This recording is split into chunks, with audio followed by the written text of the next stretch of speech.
இன்று சென்னையில் நடந்த 10 என்றது கொள்ள படத்தின் பிரஸ் மீட்டில் நடிகர் விக்ரம் புதிய கெட்டப் ஒன்றில் தேவர் மகன் கமல் போல மீசை வைத்து நிகழ்ச்சிக்கு வந்திருந்த அனைவரையும் ஆச்சரியப்படுத்தினார்.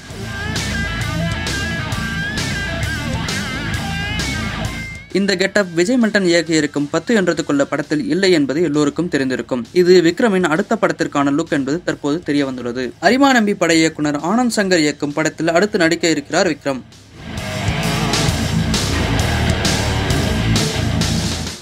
மர்ம மனிதன் என்ற பெயரில் எடுக்கப்படவிருக்கும் இந்த படம் விரைவில் தொடங்கவிருப்பது குறிப்பிடத்தக்கது. எல்லா படங்களிலுமே ஏதாவது ஒரு புதிய கெட்டப் ஒன்றில் நடிப்பது விக்ரமின் பழக்கம். இது எல்லோருக்கும் தெரியும். அதே போலதான் இந்த கெட்டப் என்றாலும் இது படம் ஆரம்பிக்கும் முன்னரே நிறைய எதிர்பார்ப்பை உண்டாக்கியிருப்பது குறிப்பிடத்தக்கது.